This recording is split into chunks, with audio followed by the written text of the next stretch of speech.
Hey guys, welcome back to the Psalms of God podcast. It's your host Ree, and this is not an official episode.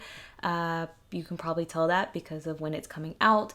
If you're watching on YouTube, I'm sorry that whatever I end up putting here is not really the best video ever because, like I said, this is an unofficial podcast episode. It's just me sharing some of my thoughts. So I really just recorded audio, and whatever you're watching is something I figured out after I recorded the audio.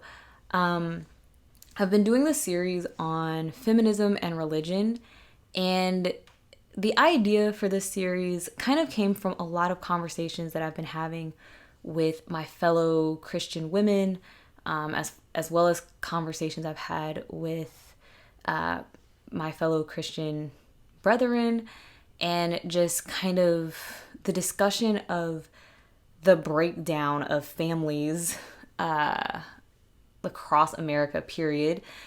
And then some of the struggles and the the frustrations, I guess, with living in our society today. And I had this grand idea of how this series would go, but as I started it, there's just like so much that I want to say, so many things that I want to talk about, so many things that I want to get into. And I did have the idea that this would make a better book than in podcast episodes or series or something like that. But I am a firm believer that anything dealing with the Word of God should be free to all who want to know about it. So if we're talking about feminism in context of Christianity, which because this is a Christian channel, because I am a Christian podcaster, there will be bias, and it is going to be from a Christian point of view. It is going to be biblically centered and God-centered and God-focused. And so I felt like that should not be in a book that people have to pay for, because all who are searching for truth should be able to access it, regardless of whether they have the money to access it or not. And that is why I just typically try to post things on the blog or via the podcast or whatever. And that's kind of why I started the YouTube channel as well, and the podcast, to make things more accessible. But that's kind of going off on a tangent. As I got in, I just realized that there's no way I could cover all of this in even the 3 episodes that I planned out. And I started milling over an idea. Guys, please give me feedback about this idea and whether it's something that you would enjoy. I thought about doing a live series on Sunday mornings. For those who are new and are unaware, I am a Sabbath keeper, Sabbath meaning the 7th day, which is why I'm not doing it on Saturday, because I will be in Sabbath school somewhere and hopefully finding some fellow Sabbath keepers here in Texas. So that is why Saturday is out, but I would try to make it at least early enough that those of you who do go to church on Sunday could still listen in and provide your own feedback. And I thought that during this time, we might go through all of the verses in the Bible and different topics and different people as it pertains to women and what the Bible actually says about being a woman and what it means to be a Christian woman. So please tell me if you would be interested, because I'm gonna tell y'all right now, I don't know that much about doing live streams. So the first couple will be a little janky and bootleg because I don't actually know what I'm doing. But if you would be interested in attending and participating, let me know, and we'll start. Pardon the rockiness that will be at the front, and we'll get it together and it'll be great. And if you think that's a horrible idea, let me know that too, because I don't want to be on the live stream by myself just talking and being like, dang, nobody showed up to talk about the Bible with me. I guess I'm just going to talk to myself. So let me know.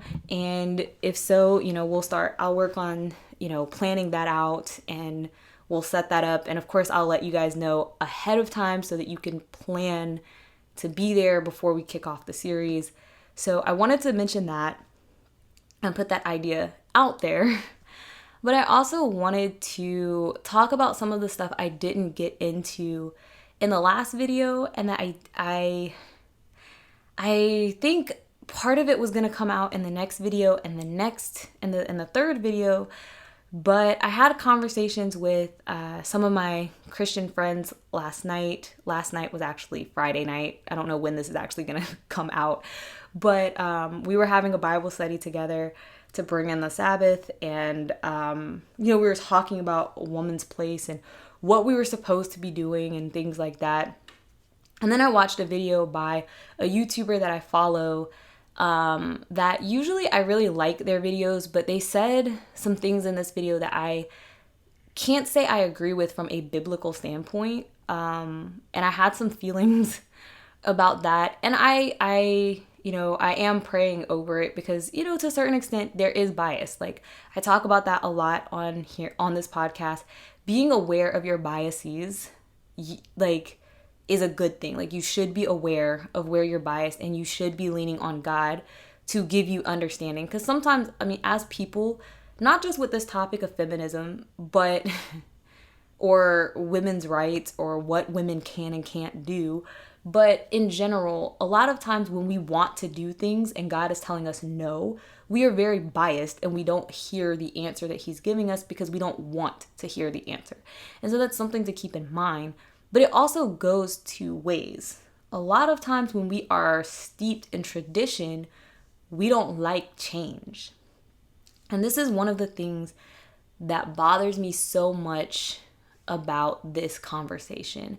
And I don't know if I did the best job of bringing it out in the previous video when I was trying to go over the history of feminism, but the ideas behind feminism have kind of changed and migrated over time. And so there's, this basic concept of women's rights, and then there's also these other ideas. And so, when you hear about people who are very anti-feminist, a lot of the ideas that they bring forth are ideas that are not biblical. So you have ideas where, I know people who are like, yeah, I don't want a husband, but I want a child. And so they're like, I'm just going to go out and have a baby anyway, and I don't need a man to do it, right? That's clearly not of God, right? You get into, this is going to be a controversial statement, but I'm going to say it. I heard some people who were talking about how a woman should not have to have the permission of her husband to get her tubes tied or to get an abortion. And it's an interesting thing because I disagree with them. I'm going to say that right out. I do. I understand why people feel a way, but first and foremost, when it comes to having a child, I understand, like, usually the woman is saddled with the responsibility of the baby. But the fact is, the only way a baby can come into existence is a man and a woman. Even if you start doing some of these newfangled modern things where you're getting, they have like sperm donors and stuff like this, and you're not actually having sex to get pregnant, it doesn't matter. There has to be a sperm. A man had to provide this sperm for the baby to exist. But similarly, men cannot just go out and will a baby into existence. A man cannot give birth to a baby. He has to convince a woman to carry this baby for 9 months. And that baby that exists inside the womb is both the man's and the woman's. It's both of their responsibilities, and it belongs to both of them, and both of them created it. I mean, God really gave it life, but I understand, right? One of the situations that I'm aware of, one of the pastors at the church that I used to go to, had this experience that she was, her husband had cancer. I think he had cancer. And he was told that he would never have children. He's fine, but he was told he would never have children. And so they were in college. She wasn't a pastor at the time. They were in college, And, they were fooling around. They were not living according to don't have sex before marriage. And she ended up pregnant. But, obviously he thought he couldn't get anybody pregnant. So they thought it was fine. No one will ever know. But she ended up getting pregnant. And she told us the story about how she warred with the idea of getting an abortion to save face in the church. And if you are new to the podcast, please go listen to an episode I did a couple of seasons ago called Roe versus Wade versus the Church, where I talk about a lot of the issues surrounding abortion, not abortion itself, because I do think that life is precious. I think that only God can give life. So it's a lot. I don't want to get off tangent with that. I don't want to get into people's decisions about what they should and shouldn't do. And I think that's the problem, is that people are too focused on pro-life and pro-choice and not focusing on why people decide to get an abortion. So the episode that I did is on all of these issues that surround the fallen state of our world and why people even think that it's okay to get an abortion, or why people even are in this state. And her situation touches on that, in that she was ashamed and she didn't want to be, she did things that she wasn't happy with, she was ashamed of, but she also didn't want to be excommunicated for that. And, she would have rather hid it. And it was like a whole thing. But he, of course, did not want her to do that, because he didn't know if it was a fluke or what. He was like, that could be the only child he could ever have. And I do not think it would have been right for this, her to go abort the baby of her own will and never give him the right to have a child, because he cannot it could have been his only shot, right? And so in that sense, I do think it should be a mutual decision. And the same thing, if I was married to somebody, I would not go out and make decisions about myself without consulting my husband. There is a Bible verse. I feel like I need to quote you guys the exact Bible verse. Okay, guys, I went to look up this verse because I want to be very specific about Bible verses in this, because this is really the whole point of what's kind of irking me and what I want to talk about. So in 1 Corinthians chapter 7, we're going to go to verse 4. It says, "The wife is not in charge of her own body, but her husband is.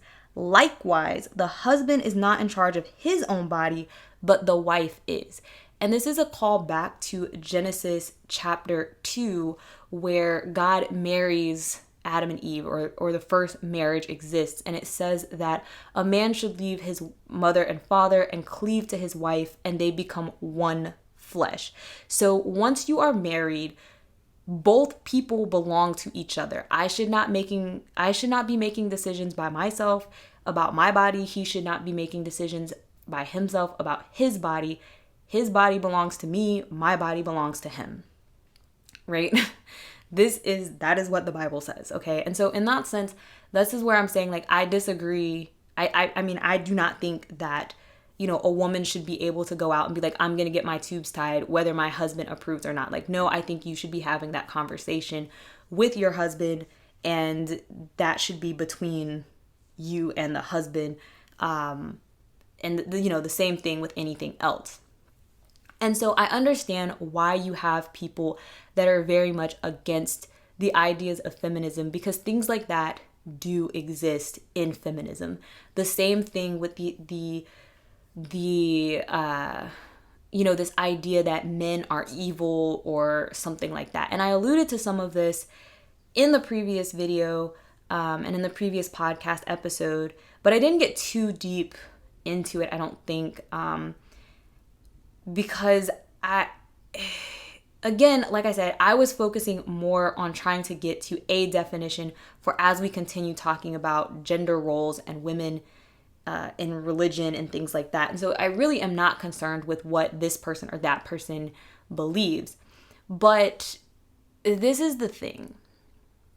when you get into it, I do want to make it clear that there are a lot of things that are problematic within the feminist movement. And so I want to make that clear. And then I want to come back and talk about what is bothering me that prompted me to make this impromptu episode. So an example that the YouTuber I mentioned earlier gives talks about movies. And he mentioned a couple of movies, and I was surprised that he didn't mention one that I pointed out a while ago, but I didn't make too many waves about it because people love this movie. They love this movie to death. And I was like, let me not just get my head chewed off because I don't have the temper to handle that. And then the main character from that show died, and it just seemed not the right time then either, because I felt like people again would chew my head off. But I'm gonna tell y'all right now that Black Panther I don't like the movie Black Panther. People thought, if you don't say anything, people just assume because you're Black, you like Black Panther. I did not like Black Panther. And it's interesting because as a woman who is in the sciences, you would think that I would love the character of Shuri. And I don't dislike it. I don't dislike her character. But the movie itself is very anti-male. And I have mentioned that to some of my male friends who, many of them did not notice it until I pointed it out. Some looked at me like I was crazy, and some were like, oh, wow. I didn't really pay any attention to it. But I'm going to point it out because I don't want you guys to be like, oh, what is she talking about? Ugh, this girl. But it is. So you have T'Challa, who plays Black Panther, the titular character Black Panther. If you guys have not seen this movie, this is a spoiler alert. I'm just telling you, I'm going to spoil the whole movie. So if you haven't watched it and you plan to watch it, maybe you should just forward a while. I don't know how long it's going to take me to spoil it, but I'm just warning you. Anyway, in the movie, T'Challa is portrayed as weak. I get it. It's supposed to be his character arc that he's trying to fulfill his father's shoes. But one of the first scenes we get of him is him not knowing how to talk to the girl that he loves, or that the female love interest. He's shy. He doesn't know what to say. He's stumbling over himself like an oaf. And I guess maybe that's supposed to make him relatable, but he is definitely not Prince Charming, okay? So he is king, and he goes back to his kingdom, and in order to take the throne, he has to, he has to do this challenge thing. People are allowed to challenge him for the throne, and if they do, he has to win this fight. And so M'Batu, who is from a tribe that doesn't really participate with these other people within Wakanda, he's in Wakanda, but his people are separate from Black Panther's people.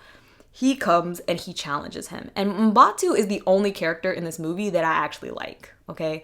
So M'Batu challenges him, and I'm gonna just disclaim right here for my Black listeners, we got Black men fighting Black men, and that really didn't sit right with me. But, okay, so M'Batu challenges T'Challa and almost beats his behind. He basically almost loses, which again, I guess is supposed to be part of this idea of T'Challa, trying to fulfill his father's shoes, right?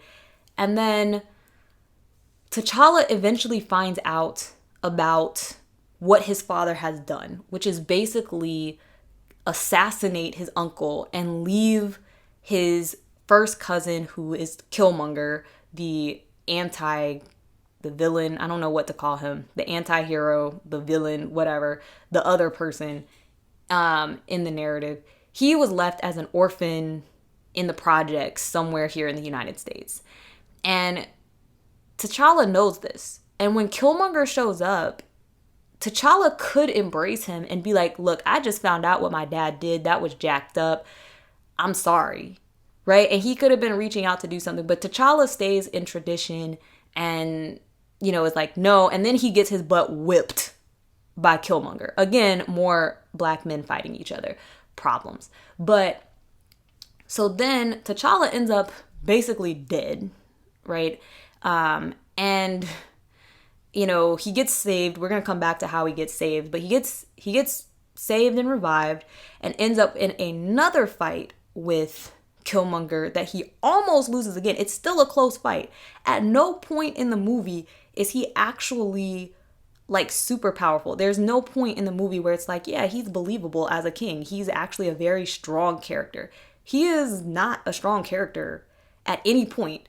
And when we get to the end and he finally starts to reach out to the underprivileged black neighborhoods around the world, which is where all of us would be. Everybody out here talking about Wakanda forever.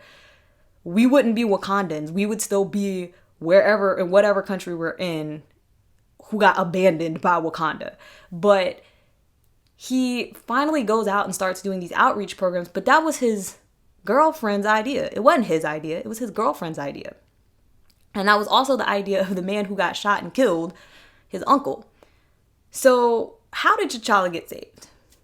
All right. Well, before we get to T'Challa getting saved, I want to go back to Killmonger. So Killmonger is blood hungry because he got left in the projects and the Wakandans killed his family. So he's just angry. So he's just out here killing people. He becomes a soldier. He kills a bunch of people. He's on a war path to kill T'Challa and to take vengeance and all of these other things. All right. Then you have T'Challa's best friend who turns on him because he don't get what he wants. So he's basically a backstabber, right? This is the vision of men, specifically black men, that were being given in Black Panther. Meanwhile, all the women are, the phrase that I want to use, I don't want to use that phrase, but they are, all the phrases that I'm thinking have curse words in them, and I don't want to say these words, okay? But y'all know what phrases I'm thinking of, okay? They are very empowered women. We're going to put it like that. So you have Shuri, who is the computer tech person. She's creating all of the technology. There's a scene where he's on this car and she's controlling the car and everything. She's super smart. And again, it's not that I have a problem with her being smart. I'm going to get to the problem, but like, the women are overshadowing the men in this video. And this is how all of this comes together will make sense, hopefully, by the time I get to the end of the episode. But Shuri is really the brains of the operation. Then T'Challa has a female guard. So his personal guard that protect him are all female. They're all soldiers and they're led by this woman. And she is a better fighter. Like, she's out here kicking butt and taking names. Meanwhile, T'Challa he does get his butt kicked once. He almost gets his butt kicked another 2 times. But it's women who are fighting the battles. And it's women who save him when he dies in the battle. And so a lot of this movie is the women being very strong and independent and very powerful women, and the men are cowering behind them. There's another movie that's also targeted towards black people that has a similar feel. I don't remember the name of this movie and I don't care about it enough. Oh, Jingle Jangle. That's it. Jingle Jangle. I know y'all loved that one too. It is a Christmas movie, blah, but there is a scene here. You have this girl. Again, the men, you have the main character who is, I guess he's the main, I don't know. The main inventor, again, spoilers. Main inventor who is, he loses something. He loses his playbook or whatever, or his designs, and he just completely loses himself. And I'm not saying that men can't lose themselves. I'm just there's a pattern here, okay? So he completely loses himself and he loses everything. And his daughter grows up and basically like kind of kicks him to the curb, but she goes on about her life. Meanwhile, his apprentice, who's also a man, is the one who steals the stuff. So he's basically inventing things that are stolen. And he's just like a horrible person. He's just a horrible person. He has no ethics. He has no values. He has no morals. He has no scruples. So it is the little girl who comes into her grandfather's life that is basically sparking joy and bringing him back to himself and reigniting his interest in building toys. And that in and of itself is not the problem, right? Because I do think that inspiration I do think that women are supposed to inspire men and men are supposed to inspire women. I don't think it's a problem that this little girl has these big ideas or anything, which is what I want to get to eventually. Sorry, guys. But the problem is they introduced this boy who comes along for the adventure, and he's a scaredy cat. Like, there's literally a scene where something pops up and he's hiding behind the girl. And I'm not saying men have to be macho all the time. I'm not saying I'm in agreement with toxic masculinity. Because I do think there are things in our society about masculinity, I'm saying that in quotation marks, that are toxic. But I do see a pattern where we're getting more and more media where the women are very powerful, very idealistic, very go-getter-ish, and the men are cowering behind them. And what I've noticed is that, of course, other people have noticed this. And when they start to push against this idea, they push not only against the idea of the subjugation of these men, but there's this idea that because the women are strong, the men are weak. And therefore, it's a problem with strong women. And this is where, I guess, things start to become the interesting conversation. This is where the conversation starts. If you go into the Bible, the very first thing that happens when Adam and Eve fall is that Adam blames Eve. Eve blames the serpent. Okay, they just start passing the blame. Adam doesn't say, well, you left me specific instructions and I chose not to listen to you. I chose to do what Eve told me to do, or I chose to follow behind Eve. He doesn't take any responsibility. He's just like, oh, the woman you gave me told me to do this. It's her fault, right? And this is along the same lines that happens in our society today. It's not the man's fault that he was lustful. It's not the man's fault that he, was out here having sex with all these women. It's the woman's fault because she was beautiful. It's the woman's fault because she showed her ankle. It's her fault. It's not my fault. But then if you go into the Bible, pause, let me find this verse again because I want to make sure we stay in the word. All right. So first, we're going to Romans chapter 5, verse 17. For if because of the offense of one man, death ruled through that one man, how much more will those receiving the overflowing grace that is the gift of being considered righteousness rule in the life through one man, Yeshua the Messiah? So this verse is talking about how sin came into our world through one man. Now that one man is Adam. Now let's go into 1 Timothy chapter 2. We're going to start in verse 13. It says, for Adam, who was formed first, then Eve. Also, it was not Adam who was deceived, but the woman who, on being deceived, became involved in the transgression. So I want to put this in perspective to you, okay? Eve was deceived. Adam was not deceived. This is part of the issue when we're talking about sin. If you go back and you carefully read through Genesis 1, 2, and 3, we see explicitly where God tells Adam, do not eat from this tree. Okay, God specifically tells Adam, do not eat from this tree. Eve is created later. Now, the timelines in Genesis 1 and 2, Genesis 1 is like a summary, and we just get like, oh, he created this, he created that.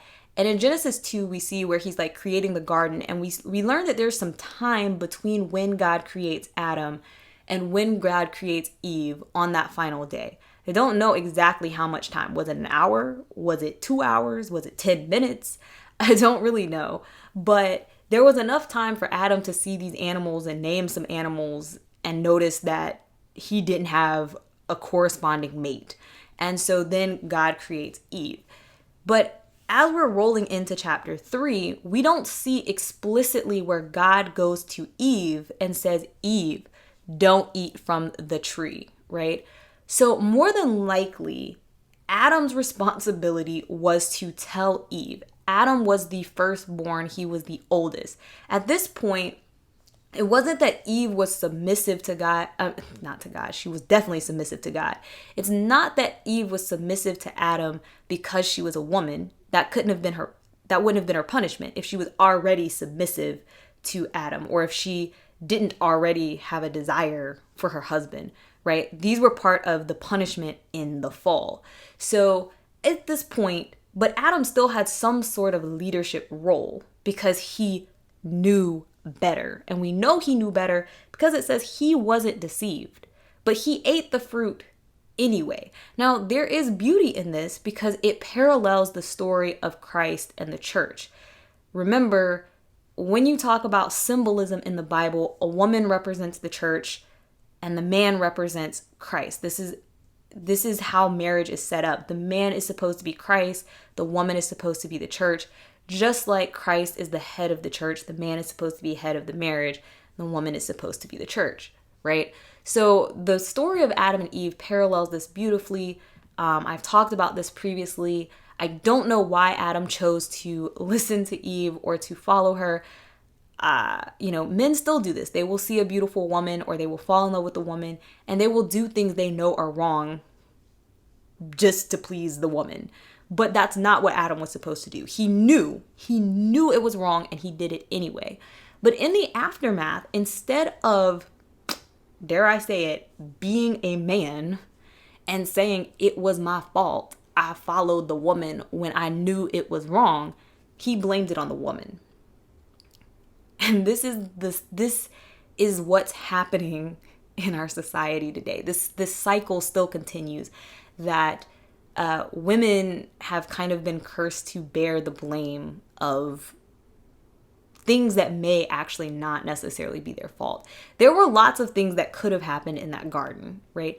Adam could have called God immediately and been like, yo, God, this woman acting a fool. Come down here and talk to her. Like, you created her, you brought her here, and she's trying to get me to do this, and I don't want to do it. He could have been a tattletale. He could have done that. He could have let her eat it and watched her die. I'm not saying that's a great thing, but he could have done that. But he chose to eat it and bring our whole world into sin with all of it. But a lot of times this is why it's substantiated that women are quote unquote lesser. I've said a lot and there's still so much more that I want to say, guys. So anyway, this is kind of the basis of where a lot of particularly Christians get this idea that women are basically inferior, even though they're saying they don't mean inferior. This is where they get this idea. And this is where we start getting the conversation of wives submit to your husbands. Now, this is in Ephesians. This is Ephesians chapter 5.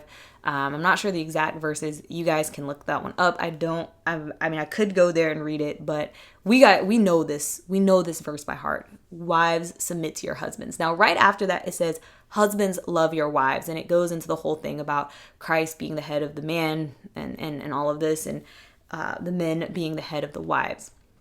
And a question here is, what does it mean to submit? What does it mean to be the head of the house? And one of the reasons why I started tackling the series the way I did is because people don't realize how much cultural influence has had on the church. There are so many things that people believe about leadership or a man's leadership that are not godly. They're not biblical. They're societal. So when you see Christ, Yeshua, Jesus, Christ, the Messiah, he is our perfect example of all things. And he is the king of all kings. He is the king, right? So how does he show his leadership? Does he go around just barking orders? Does he belittle people? No, I mean, he does put people in his place. Like, that's no joke. He puts people in his place. He has a clear vision. He has a clear vision of what is to come and where they're going. And he builds up his disciples so that they can be successful, right? These are types of things he does. But we also see him washing their feet at the Last Supper, right? There is roles of submission involved in leading as well. There are roles of servitude involved in leading as well. A good leader is not a leader is not just someone who barks orders. And I don't think I made this clear in the episode that I released previously when I talked about the guy who said when he goes home, he wants to be the boss. And I was like, why does anyone have to be the boss? Like, why do you have to, like, she doesn't want to be bossed around either. And some people may listen to that and think I'm talking about him not being the head of the house. That's not what I meant. I do think that the man is supposed to be the head of the house. That's what scripture tells us. I've already gone through that earlier, so I don't want to go back over that. But that doesn't mean you just bark orders and I just hang my head and am silent. And I feel like a lot of men think that's what it means. No, that's a dictatorship. That's, that is a worldly view of leadership. A real leader is the man comes up with the vision. He has the idea. This is what we're working towards. And he may say to me, Cherie, this is my plan for our family. This is how we're going to go. This is what our goal is. And I may say back to him, oh, I like this vision, but I was just thinking, you mentioned this and I think this might actually work here. Or it may be easier for us to achieve this vision if we do this. And then he has the right as the man to be like yes or no. But a good leader inspires those below him, one, to be successful, but also to contribute to the success. That is what a helper does, right? So being a helper or a helpmate to your spouse, it doesn't mean that you're inferior or that you can't speak or you can't voice any concerns, or that you're undeserving of anything. It just means that he should be the ultimate authority. The same way I have a job, I have a boss, my boss will tell me like, this is the product that we're working on. This is the project. This is what the deliverable is. But I may come to my boss and say, well, I can't do that. I've been trying and this is the impediment. My boss's job is to either remove the impediment to help me succeed or to realize that maybe I'm right. Sometimes I've been right. It's like, oh, we can't actually do that. And then to reconfigure the vision based on the new information. This is some of the things that I think are missing in the conversation. And as we go down that road, this whole idea of gender roles starts to go in. So the idea from the man being the head of the house, right, which I agree with, then comes in the idea of gender roles, that the woman's place is in the house, being a housewife, and the man's job is to be the provider and to go to work. And I don't have a problem with the traditional idea. If you want to be a housewife, I think that's great. If I met a man who made enough money that I didn't have to go to work, bruh, I would quit my job in a heartbeat. I mean, I would have so much more time to do other things. And I actually like to cook. I could explore a whole lot of recipes. So, contrary to people's belief that just because you're a successful woman, you just want to work. Like, some of us ain't wanting to work. We're just working because we got bills. And so, but this is where, these quote unquote traditional values start to come in. And I don't think there's anything inherently wrong. If that's how your marriage works, that's how your marriage works. And if that's what you want to pursue, then that's fine. But the question that I wanted to bring up in this series is this whole idea that, for instance, washing dishes and cooking and taking care of the house is a woman's job and going to work is a man's job. And I alluded to this when I started this series in who came up with these ideas and these gender roles. Are they actually biblical, or is that society and then, traditions, and then us using those traditions, us using the Bible to justify those traditions. Now we're going to go through some verses because like I said, I want to stay in the word because I'm not trying to be biased because I'm a woman, and I'm trying to even hold myself accountable by staying in the word. So we're going to go to some verses and some examples of why I'm talking about that. So first I want to get out to this verse where Christ himself is reminding us not to let cultural traditions trump biblical values. All right. So because I believe in keeping verses in context, we're going to start in verse 4. We're in Matthew chapter 15, and we're going to start in verse 4. For God said, honor your mother and father, and anyone who curses his father or mother must be put to death. But you say, if anyone says to his father or mother, I have promised to give God what I might have used to help you, then he is rid of his duty to honor his father or mother. Thus, by your tradition, you make null and void the word of God. You hypocrites. Okay, so this is Matthew chapter 15, starting in verse 4, and I read through verse 6. So this is what I was talking about, where Christ himself is talking about being careful not to let your traditions overshadow what God has said, okay?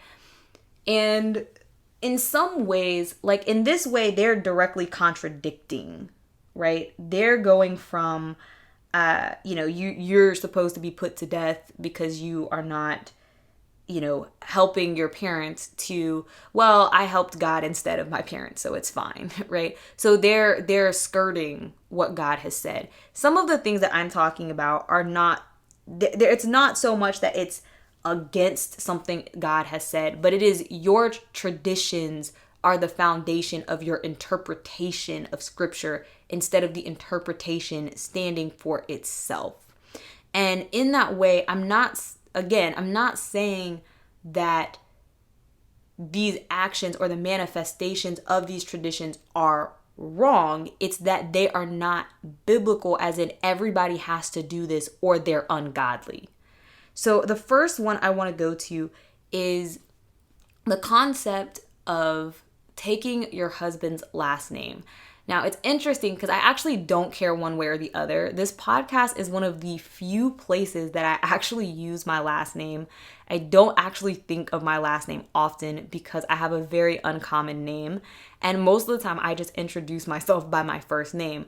So it's not so much that I would ever miss my last name. And to be honest, if I ever find a husband, I probably will take his last name. I don't know. I haven't gotten that far. But I hear a lot of men complain about women who do not want to take their husband's last name. And I would like to state for the record that this is a European, specifically a English and Anglo-Saxon tradition that has absolutely nothing to do with the Bible. If you are aware of Spanish culture, Latin culture, you will know people who have two last names. And what they do in their culture and have been doing since the dawn of time, I guess. I don't know how long this has been a tradition, but it's been there for a long time, is that they take both their mother's paternal name and their father's paternal name. So my last name would be my mother's father's name plus my dad's name. And that's how they pass down the family names.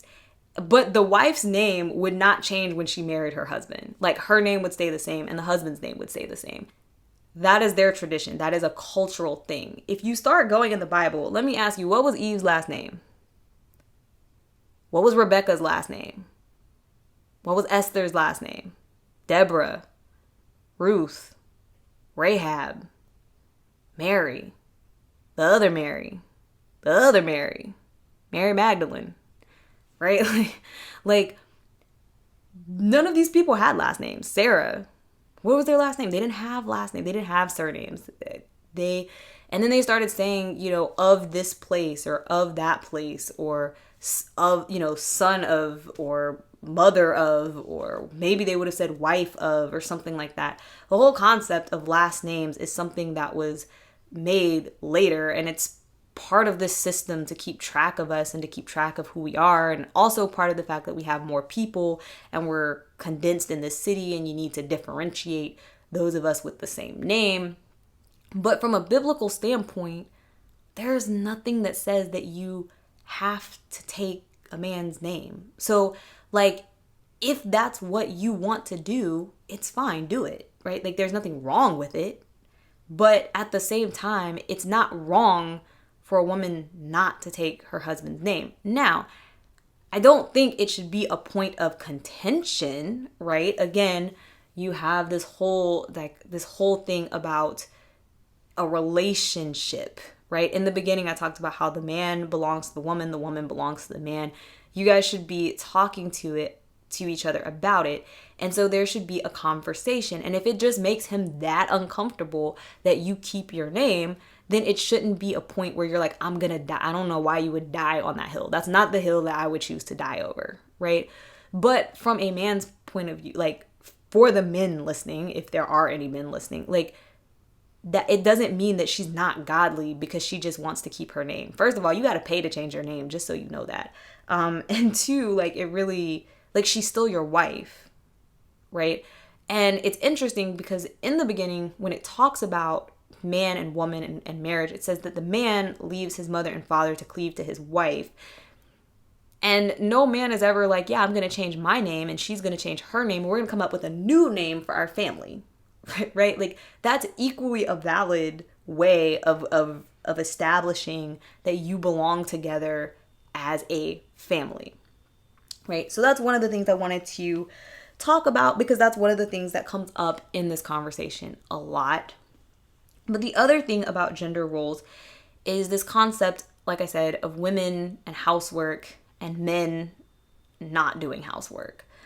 And I think it's interesting because when we go into the Bible, we're going to get to Proverbs 31 eventually because there's a lot in Proverbs 31 that people seem to skip over. But I want to talk about what we see in the Bible because I was looking for the verse that says women should cook and clean and men should go out and do the work. And that is how it is. These are the roles. Now, I do agree that, when I look at how our society is set up, there are some things that are very broken. And I do think it would be easier if one person went to work and one person was able to stay home and cook or keep the house clean because it is a job in and of itself, right? I see the benefit of that. And I'm not, like I said, I am not saying that that's not a valid way to run your household. And if you and your husband decide that that is the best thing for your house, then I think that that is what you should do.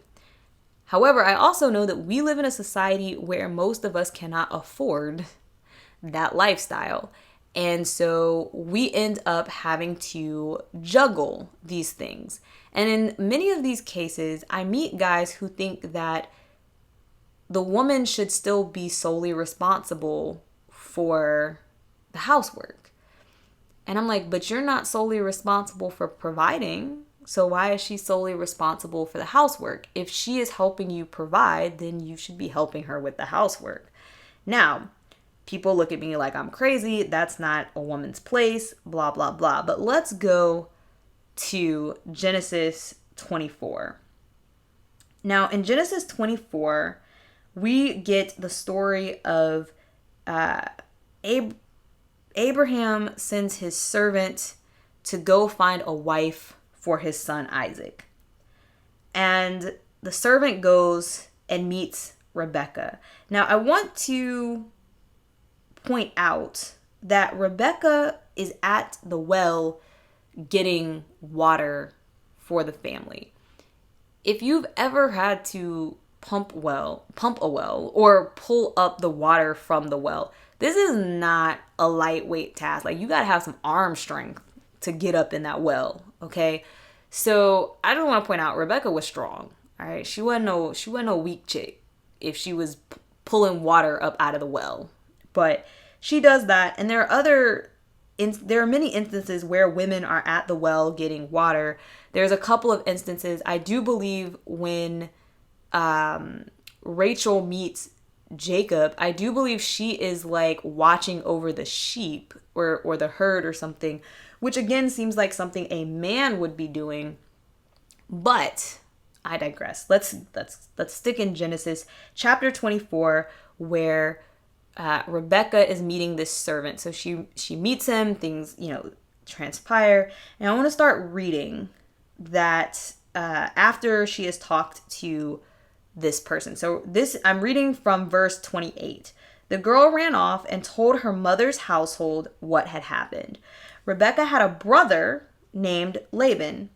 When he saw the nose ring and the bracelets on his sister's wrists, and when he heard his sister Rebecca's report of what the man had said to her, he ran out to the spring and found the man standing there by the camels. "Come on in," he said, "you whom Adonai has blessed. Why are you standing outside when I have made room in the house and prepared a place for the camels?" I'm going to reread this. Why are you standing outside when I have made room in the house and prepared a place for the camels? So Rebecca is out here getting water, and Rebecca invites this man to come to dinner, but Laban, her brother, made room in the house and prepared a place for the camels. Made a room in the house. Now, I want to point out some things. There's a couple of things that the Bible does not tell us sometimes. All right. A lot of people who had money or who were well off, and we know Abraham was well off, and his family that he sent to get this wife from was probably also of similar wealth stature. They had servants. So when Laban says that he made a room, I don't know if Laban himself actually prepared a place for this guest, or if he just went in the house and told servants what to do. But it seems like Laban was taking the role of host, right? Because a lot of times we think it's the woman's place to prepare a room, to make the beds, and to make sure that there is room for the guests. She's supposed to play the hostess. But it looks like Laban played the part of the host when this servant showed up. So that's one example I want to point out. Now, I want to keep going. We're still going to be talking about Rebecca a little bit, but we're going to move forward a little bit and get into what we see with her children. So if we go into Genesis, we're still in Genesis, right? So if we get in here and we get to Genesis 25, okay? Now we're going to go to verse 29. Actually, let's go to 27. Genesis 25, chapter 27. The boys grew, and Esau became a skillful hunter, an outdoorsman, while Jacob was a quiet man who stayed in the tents. Isaac favored Esau because he had a taste for game. Rebekah favored Jacob. One day when Jacob had cooked some stew. Let's back that up. One day when Jacob had cooked some stew, Esau came from the open country exhausted and said to Jacob, "Please let me gulp down some of that red stuff. I'm exhausted." All right, so if you're familiar with the story, this is when Esau sells his birthright to Jacob over some lentil stew. But Jacob cooked the lentil stew. So Jacob knew how to cook. Now, we see Esau was a hunter. Again, this is what we expect from as a masculine thing. But Jacob knows how to cook. Cooking is not woman's work because Jacob knows how to cook. And we keep going, right? And if we keep going later in the book, we get to chapter 27. And in chapter 27, this is when Isaac is old and he's dying and he's about to give out the blessings. And he calls for Esau, right? We're in the first verse of chapter 27. And he calls to Esau, his older son, and he says to him, "My son." And he answered, "Here I am. Look, I am old now. I don't know when I will die. Therefore, please take your hunting gear, your quiver of arrows, and your bow. Go out in the country and get me some game. Make it tasty the way I like it and bring it to me to eat. Then I will bless you as the firstborn before I die." So Isaac is telling his son to go kill the animal and to come cook it, because he expects Isaac to cook the food for him. He expects Esau to cook the food for him. So we have a knowledge that both Esau and Jacob know how to cook. All right. Then, of course, Rebecca is eavesdropping on this. She hears everything. So then she says to her son Jacob, this is in verse 6, "Listen, I heard your father telling Esau your brother, 'Bring me game and make it tasty so I can eat it. Then I will give you my blessing in the presence of Adonai before my death. Now pay attention to me, my son, and do what I tell you. Go to the flock and bring me back 2 choice kids. I will make it tasty for your father the way he likes it, and you will bring it to your father to eat.'" So Rebecca knows how to cook too. Okay? Now, based on this, I'm betting Isaac probably knows how to cook as well. It's just Isaac is old and sickly and he's in bed, and that's why he's asking someone else to cook for him. But both sons and the mother know how to cook. It is not only Rebecca that knows how to cook. I want to point this out. All right. This is my whole point. Like, people have these ideas that it's a woman's job to cook, to clean, to do this, and there really isn't that much substantiation. We have proof that male and female knew how to cook. Now, again, it may work out in the best interest of your marriage, of your relationship, that the woman does most or all of the cooking. It may work out better for the man to do the cooking. As someone who grew up in a 2-parent household, whose parents have been married for 40 plus years and are still married, I can tell you that both of my parents know how to cook. There are things that my dad cooks better than my mom, and there are things that my mom cooks better than my dad. And so in certain cases, if we're having this, so I will say my dad cooks better pancakes, my mom cooks better grits. Okay, so if we wake up and we want pancakes, my dad cooks. If we want grits, my mom cooks, right? That's how it was when I was a child. In other cases, like for instance, for Thanksgiving, both of my parents cook. And you guys, it is like a really fun thing. Like, because as I grew up and as I became old enough to cook too, it became like a family thing. We all cook in the kitchen together. This is why I believe in massive kitchens. It started out, once I was old enough to dice things without chopping up my fingers, I would dice things for my mom and dad.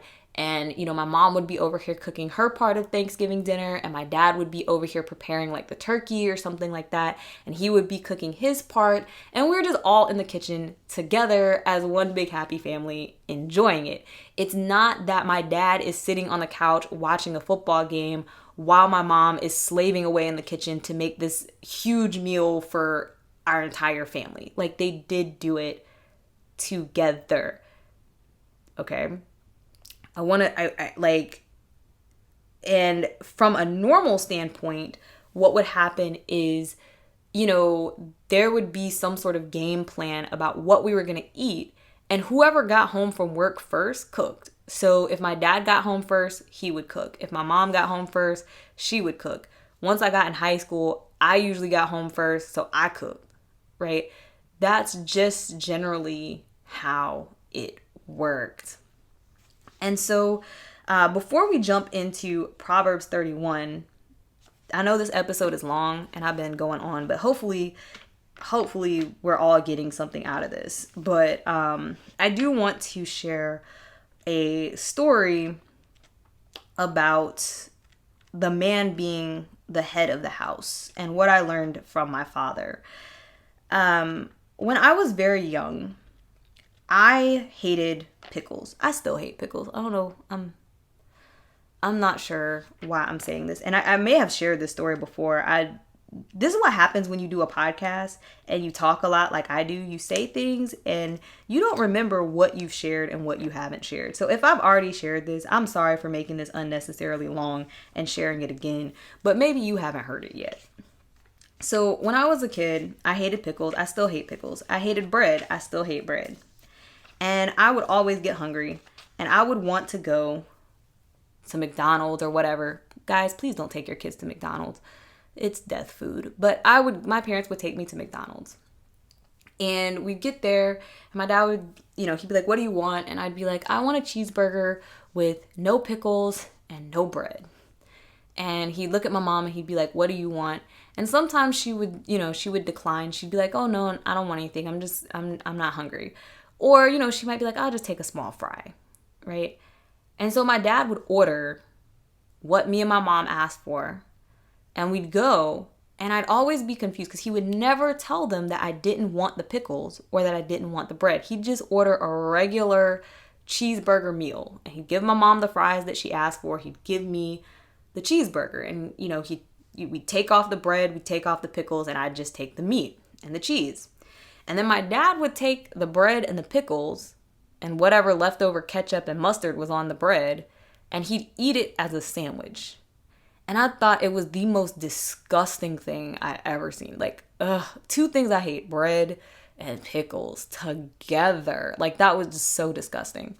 So one day when I was in college, I was in the cafeteria. They were serving hamburgers, and I got a burger, put some cheese on it, and because they serve it to you, again, I ended up with bread. There was no pickles, but I got to the seat with my friends, and I was sitting there, and I started out eating the burger like a normal person. Like, I bit into the bread and the meat, and it just wasn't right because I still don't like bread. So eventually I took the bread off and just started eating the patty, and all my friends made mention of how weird it was. And when they did, it made me think back to my dad eating these bread and pickle sandwiches.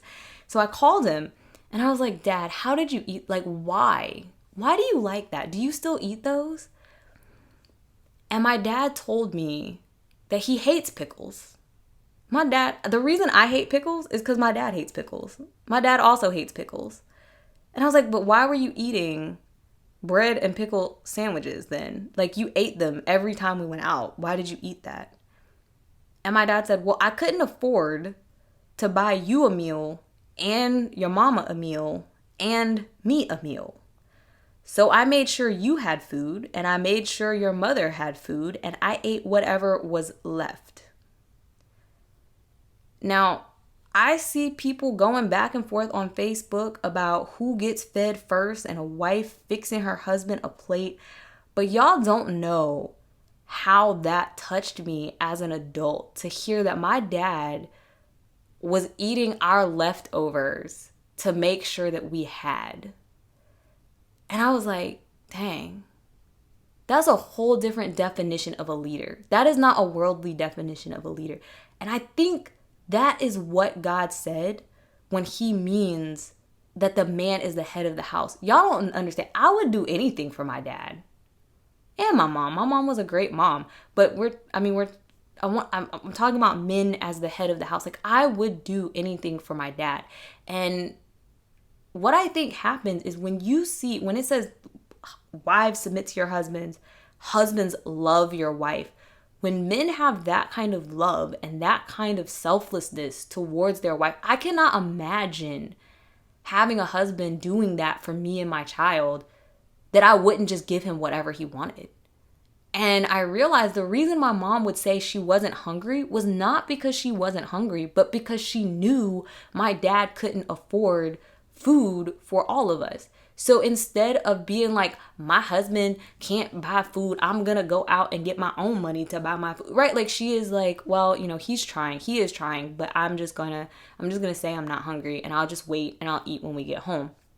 Again, there is definitely things that we as women are supposed to be doing to lift up our spouse and to submit to our spouse.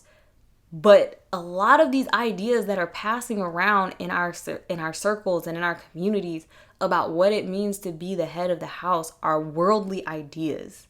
And we got to shake that. We got to stay in the word. So I want to go back to us. And actually, one more thing before I go back to us as women.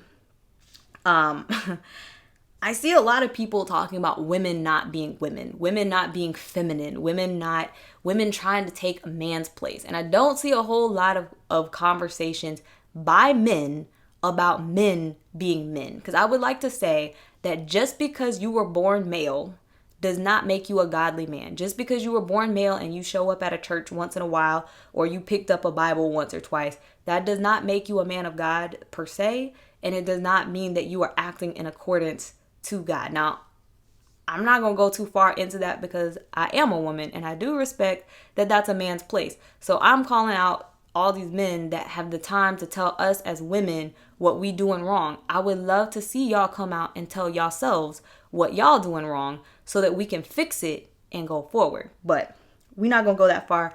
I'm going to go back to us as women. All right. So we're going to Proverbs 31, the end all be all. Everyone wants to be the Proverbs 31 woman.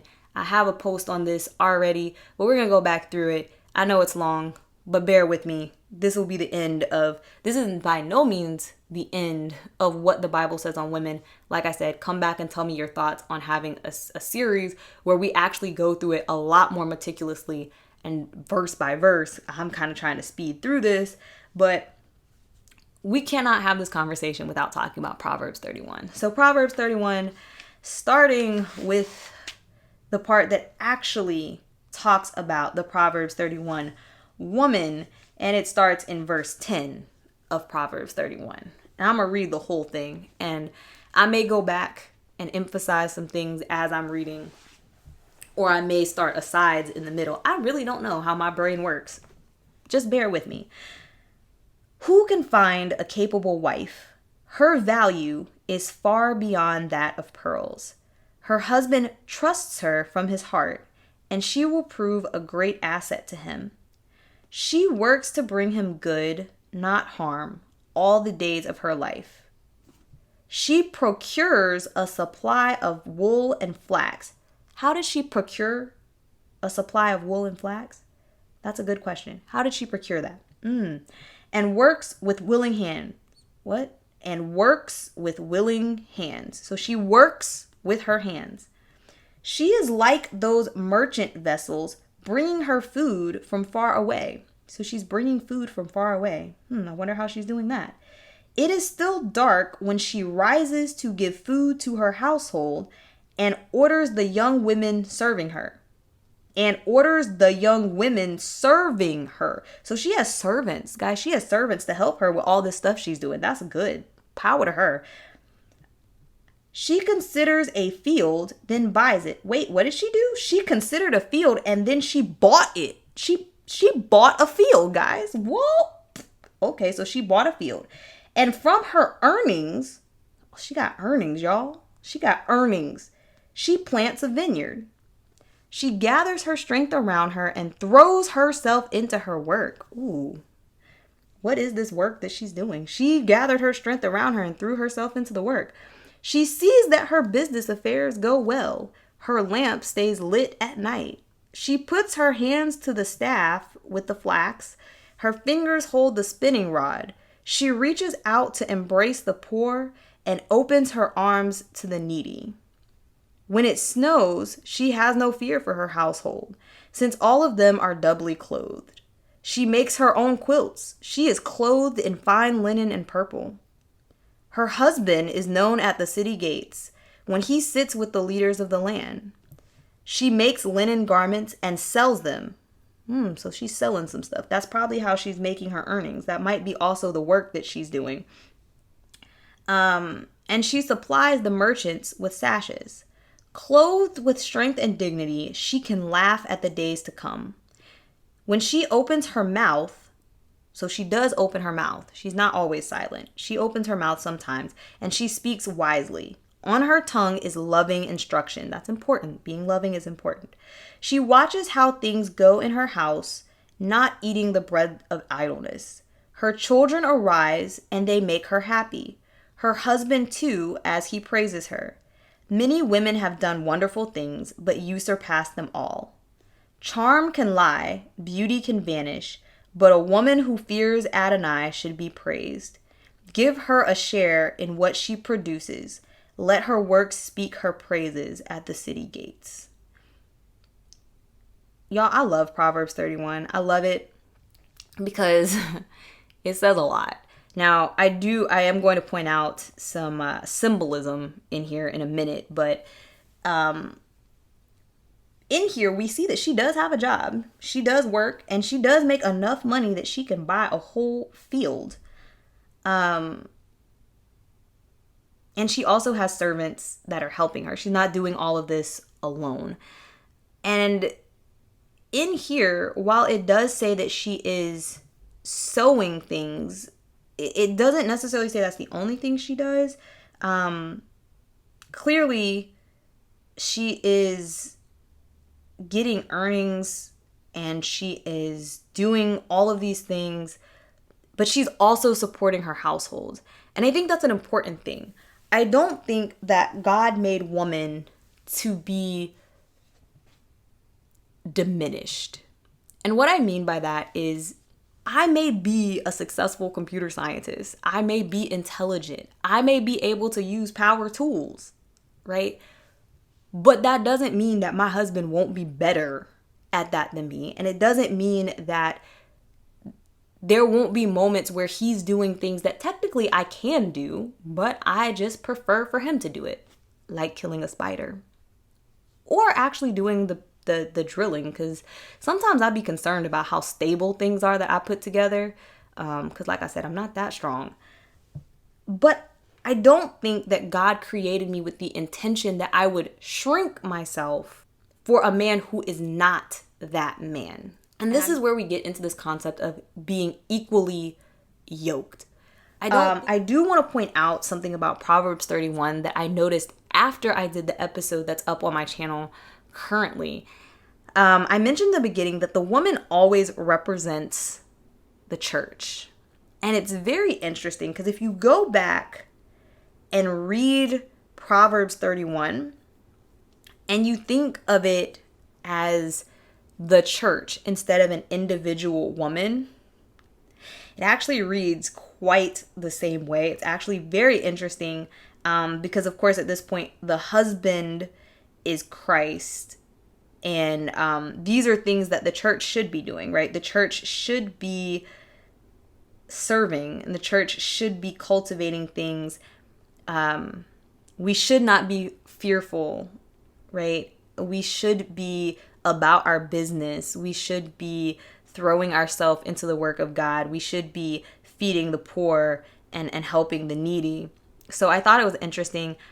Just a pro tip, if you ever want to question what the church should be doing, definitely look at Proverbs 31 from that point of view as well.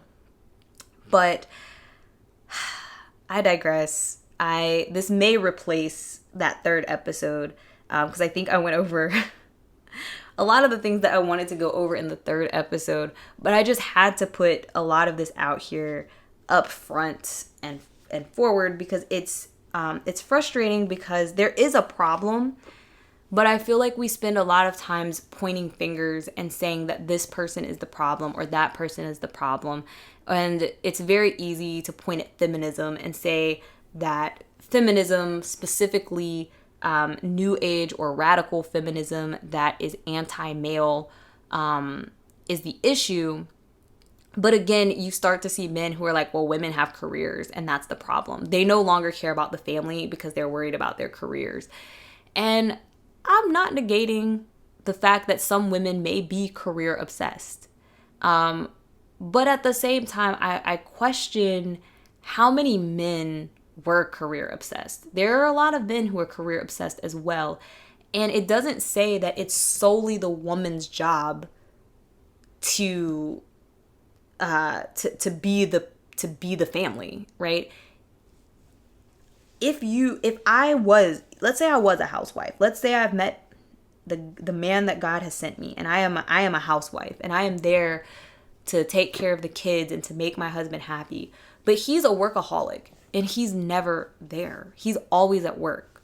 When we're trying to have family time, he's at work. Well, there's a reason God gave us a mother and a father. There's time you spend with your father. There are things you learn from your father. There are things you learn from your mother. But that requires the father to be there sometimes. And we don't hear nearly as much about this idea that men are spending too much time working. That was considered acceptable.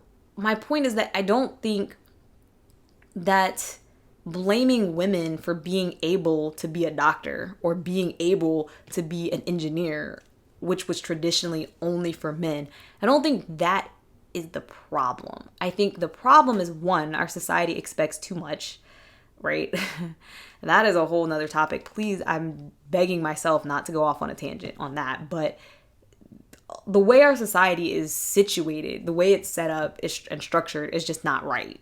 And that's why we need two incomes and you have to work like a slave to pay these things. That's the problem. But people are quicker to point out and be like, well, women shouldn't be able to work. And I don't think that's really the thing. I don't think the Bible actually says that women can't work or that there are jobs that are inherently made for women and inherently made for men. I just think that it says that men are supposed to be the leaders of the house, that they are supposed to be the spiritual heads of the house and the head of the house, and that we should be digging into what that means. But there are plenty of passages where, yes, women are supposed to be supporting their husbands. They're supposed to be uplifting their husbands. Again, in Proverbs 31, it talks about speaking in a loving tone and not being abrasive and aggressive and things like that. But it also shows that she was also working. She's also doing things, and she's also working with her hands, and she is able to buy property apparently, right? And so there are still things that we are able to do. And I don't want people to lose sight of that, of what the Bible actually says. And I think trying to sort through this mess is going to take a lot of time, a lot of Bible study, a lot of prayer, a lot of submission to God from both genders. And to be honest, giving up of some freedoms from both genders as well. Getting rid of ideas that are tradition-based and not Christ-based. So let me go ahead and shut up because I've been talking for a long time and some of y'all done tuned out. But for those of y'all who made it this far, thank you for sticking with me. And I hope that, this has said something. Let me know your thoughts in the comments. Share with me your ideas about, like I said, going through all of the verses, because I only touched on a few. There are definitely more.